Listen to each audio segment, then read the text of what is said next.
Hello everyone! For today's video, tuturuan ko po kayo kung paano mag-sign up sa SeaBank gamit lamang ang iyong smartphone.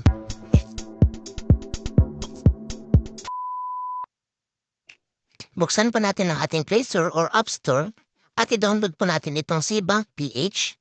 At kapag na-download na po natin, pindutin lamang po natin itong open para mabuksan po natin ang app. Hintayin lamang po natin na mabuksan ang app at kapag nandito na po tayo, pwede po tayo mag-sign up gamit ang ating mga Shopee account, mobile number o kaya Apple ID. Enter lamang po ang mobile number at iantayin ang one-time PIN na isasend sa inyong mga contact number. I-enter ang one-time PIN at gumawa ng password. Dapat ang password ay 8 to 16 characters na may kasamang uppercase at lowercase. Pagkatapos ay pindutin ang next na makikita sa ibaba.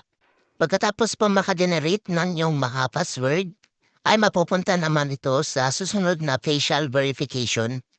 Dapat tiyakin lamang po na may sapat na liwanag or katamtamang liwanag para mas madaling makapture ang ating mga selfie image.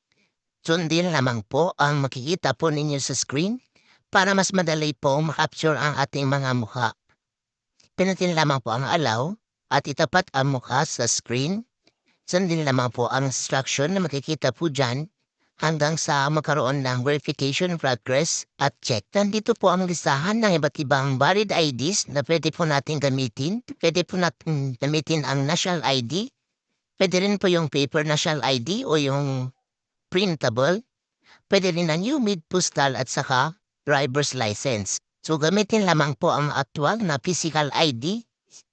Sundin ang instruction na makikita po sa inyong screen at pagkatapos ay pindutin ang start scanning.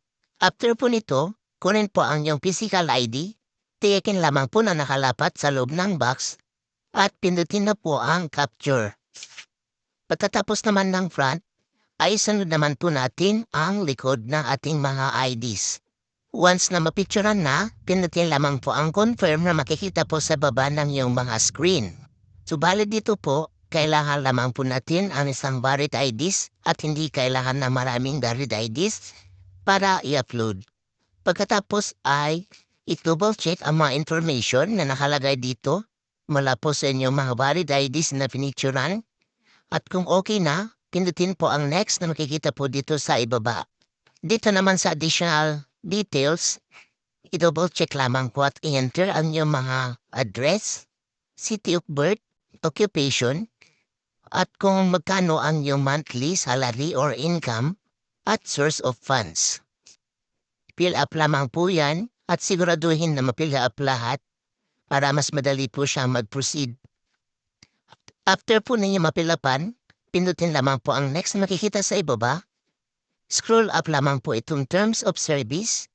Pwede po ninyong basahin yan at intindihin mabuti. At pagkatapos na po, ay pindutin lamang po ang box na makikita po sa gilid. At pagkatapos, pwede na po natin pindutin ang next na makikita po ulit dito po sa pinakababang bahagi. Pagkatapos po nito, magpo-proceed na po tayo sa paggawa ng PIN para sa ating mga mobile apps. So, i-enter lamang po ang yung 6-digit PIN at pagkatapos ay i-re-enter ulit. So, after po nito, may susubmit na po ang yung mga pinlapan na application at ganito po ang makikita po ninyo. You've successfully submitted your application. So, magkantay po tayo ng within 2 banking days para ma-review po nila ang ating mga application. At after 2 days na nga, may na-receive na po tayong feedback galing sa SeaBank. At ganito po ang feedback 2 days later. So ayun na po, approve na po ang ating application. Napakabilis po ng approval.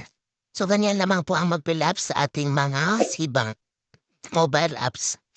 Don't forget to click the subscribe button and bell all para lagi po kayo updated sa lahat ng ating mga upload.